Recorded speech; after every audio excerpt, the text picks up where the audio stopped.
Bienvenue sur Africa 24 dans cette nouvelle édition du QG News. Voici les titres de l'actualité. Jour de vote au Rwanda, le président sortant Paul Kagame, au pouvoir depuis 2000, veut briguer un 4e mandat. 2 candidats sont autorisés à l'affronter. Engagement des femmes dans le processus de construction et de développement économique, mais aussi dans le renforcement de la situation sécuritaire dans les pays de l'AES. Les femmes demandent à être plus impliquées dans les prises de décision. Et puis, le Cameroun va organiser le championnat mondial de Nambuto après avoir récolté 20 médailles lors de la première édition. Le pays a déjà déposé sa candidature pour le mondial de 2026. Mais tout d'abord, jour de vote ce lundi 15 juillet au Rwanda pour les élections présidentielles et les élections législatives. Le président Paul Kagame, au pouvoir depuis 24 ans, se présente pour un 4e mandat. 2 candidats sont autorisés à l'affronter.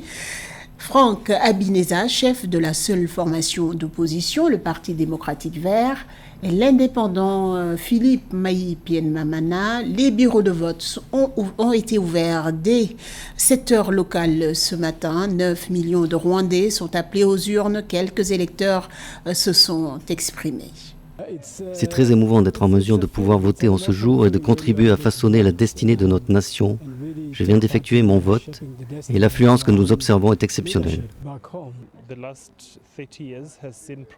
Je pense que le Rwanda a connu énormément de progrès ces 30 dernières années et la croissance ne fait que s'accélérer, mais je pense que nous avons encore beaucoup de choses à réaliser pour l'avenir.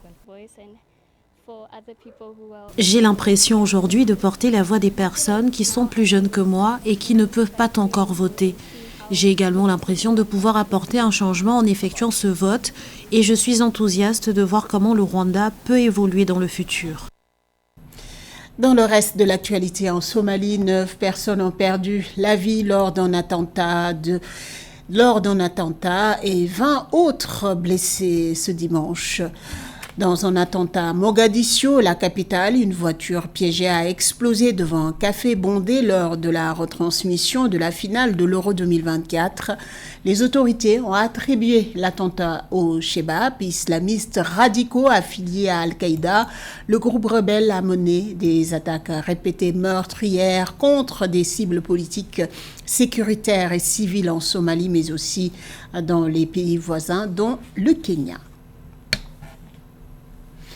Au Mali, les femmes s'engagent à soutenir les autorités des pays membres de l'Alliance des États du Sahel à atteindre leurs objectifs de développement économique et sécuritaire 10 mois après la création de l'AES par le Mali, le Niger et le Burkina Faso. Les femmes souhaitent s'impliquer davantage dans les instances de prise de décision pour accompagner cette transition.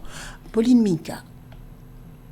Les femmes issues des pays membres de l'Alliance des États du Sahel ont réitéré samedi 13 juillet 2024 à Bamako, la capitale du Mali, leur engagement à soutenir les autorités du Mali, du Niger et du Burkina Faso afin d'atteindre leurs objectifs communs au sein de l'AES. 10 mois après la création de l'AES, ces dernières appellent à une meilleure implication des femmes dans les stratégies de sortie de crise. Je demande aux autorités de l'AES de tout faire pour mettre en place un bureau de conseil de femmes à côté des pouvoirs de l'AES. Ça va beaucoup les aider.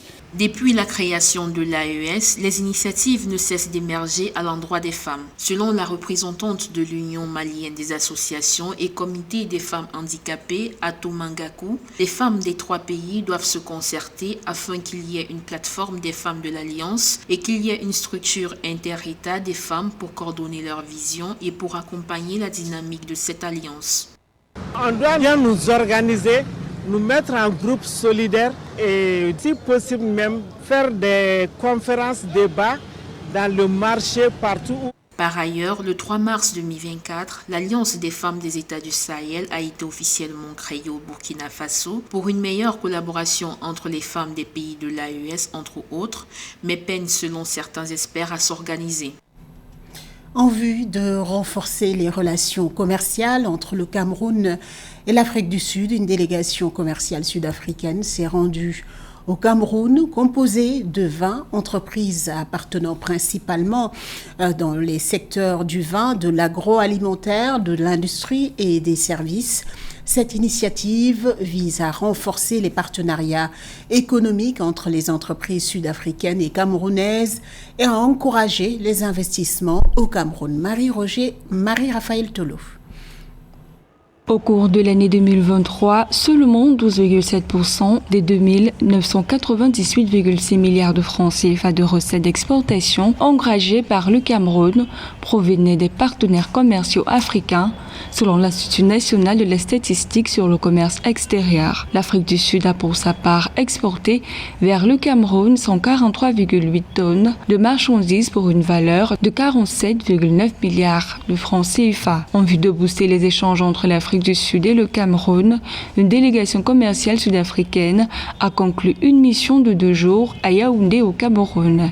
Depuis une demi-dizaine d'années, il est né sur le continent africain un espace économique, un espace de libre-échange qui a été appelé la ZLECAf, zone de libre-échange continentale africaine. Et c'est le genre de réunion, c'est le genre d'assises comme celles que les Sud-Africains ont initiées au niveau du Cameroun, qui viendront donc donner un peu du sens, un peu de concrétude à cette zone de libre-échange continentale. Figurez-vous que sur la demi-dizaine d'années que j'évoque, le Cameroun a déjà envoyé à peu près une 40aine de tonnes de fruits et légumes à travers 2 exportations sous le timbre du régime de la ZLECAf, du régime préférentiel de la ZLECAf. Au cours des 5 dernières années, les exportations de l'Afrique du Sud vers le Cameroun ont augmenté à un taux annualisé de 24,1%, passant de 16,4 millions de dollars en 2017 à 48,2 millions de dollars en 2022. Les principaux produits exportés par l'Afrique du Sud sont les pommes et les poires, les farines et pellets de céréales et le pétrole raffiné. Toutefois, en 2017, le Cameroun avait exporté vers l'Afrique du Sud des produits pour un peu plus de 30 milliards de francs CFA contre seulement environ 20 milliards de francs CFA pour les exportations sud-africaines en direction du Cameroun. Les principaux produits exportés étaient ainsi le caoutchouc et le boissier. Le secteur minier au Cameroun a besoin de l'expertise sud-africaine pour pouvoir mieux se développer et rapporter un peu plus d'argent au compte du trésor public camerounais d'une part, mais également au compte de toutes les institutions sectorielles chargées d'encadrer le secteur de la mine. Rappelons que les relations économiques entre le Cameroun et l'Afrique du Sud ont été renforcées par la matérialisation d'actes de coopération entre 2006 et 2018, notamment par la signature d'un accord commercial en septembre 2006 et la création d'un comité interministériel mixte sous la direction du ministre du Commerce camerounais. L'Afrique du Sud est par ailleurs le 2e client africain du Cameroun. Rappelons que cette rencontre est intervenue dans le cadre d'un forum d'affaires Cameroun-Afrique du Sud, tenu du 9 au 10 juillet. Au Nigeria, 22 enfants ont été tués ce vendredi 12 juillet dans l'effondrement d'une école. Au total, 154 élèves ont été piégés, 132 ont pu être secourus et sont soignés dans divers hôpitaux, selon Alfred Alabo, porte-parole de la police de l'État du Plateau. Samantha Sabero-Saboumanga. Une école de 2 étages dans le centre-nord du Nigeria s'est effondrée vendredi 12 juillet 2024 pendant les cours, tuant 22 élèves et envoyant les sauveteurs dans une recherche frénétique de plus de 100 personnes coincées dans les décombres, ont indiqué les autorités nigérianes. L'effondrement d'une école au nord du Nigeria est dramatique pour le Nigeria dans sa globalité. Et cela révèle l'incapacité de l'État à aller vers l'essentiel, ça veut dire les infrastructures de base, les écoles, les hôpitaux, les routes, les chemins de fer. Tout ça n'est pas pris en compte, alors que c'est ça le fondement d'un développement d'un pays. Que cet effondrement pousse les autorités nigériennes à revoir leur copie, à aller vers l'essentiel, à penser au développement du pays, à penser aux populations, à penser seulement à l'État nigérien, parce que sinon c'est la décomposition totale qui s'en suivra. Dans l'école Sainte-Académie, située dans la communauté de Boussa-Bougie, dans l'état du Plateau, au total 154 élèves ont été initialement pris au piège dans les décombres, mais le porte-parole de la police du Plateau, Alfred Alabo, a déclaré plus tard que 132 d'entre eux avaient été secourus et étaient soignés pour leurs blessures dans divers hôpitaux. L'Agence nationale de gestion des urgences du Nigeria, MENA, a déclaré sur Facebook que 30 personnes étaient toujours hospitalisées. L'opération de secours est terminée et le site a été évacué. Ce qui vient de se passer au Nigeria est un drame indescriptible. C'est un drame qui n'a pas lieu d'être. Mais cela traduit concrètement, encore une fois, le laxisme et le manque de vigilance, le manque de contrôle de l'État sur les infrastructures de construction. Dans un pays en essor économique, qui connaît un boom économique comme le Nigeria, où l'économie est en croissance et se porte très très bien, les États, les chefs d'État des différents États devraient porter une vigilance particulière aux infrastructures publiques en particulier, surtout les écoles, les hôpitaux, les lieux de pratique du culte. Depuis 2005, au moins 152 bâtiments se sont effondrés à Lagos, selon un chercheur universitaire sud-africain enquêtant sur les catastrophes liées à la construction. Au cours des 2 dernières années, plus d'une douzaine d'immeubles se sont effondrés au Nigeria. Les autorités imputent souvent ces incidents à un manque de respect des règles de sécurité et à un mauvais entretien des bâtiments. Le Cameroun a terminé le dimanche 7 juillet dernier sur le podium avec 20 médailles d'or et 2 médailles en bronze au 5e championnat de Nambuto organisé sur son territoire. Le pays a ainsi déposé sa candidature pour organiser le mondial de Nambuto en 2026. Le Cameroun veut profiter de cette opportunité pour se positionner comme un acteur majeur du sport martial continental. Severin Dunke.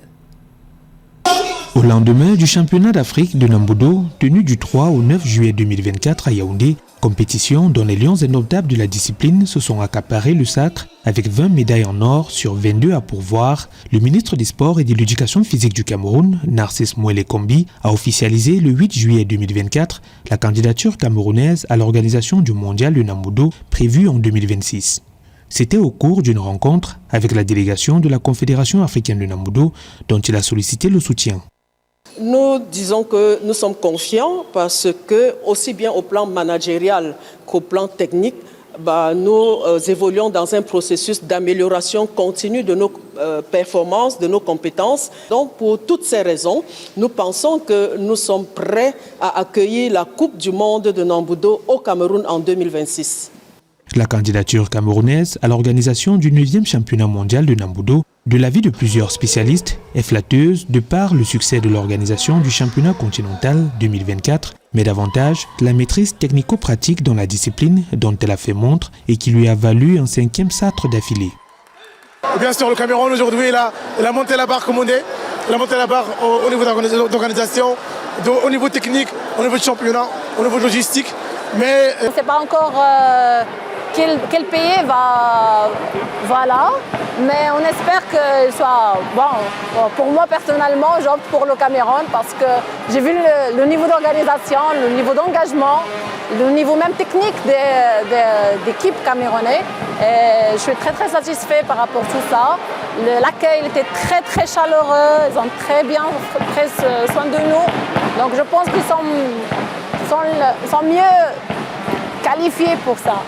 Quintuple champion de Nambudo, le Cameroun se prépare déjà à l'éventualité de l'attribution de l'organisation du mondial de Nambudo 2026. L'opportunité pour le pays d'améliorer l'offre infrastructurelle en la matière, mais surtout de se positionner en tant qu'acteur majeur dans le monde du sport martial sur le continent et à l'international.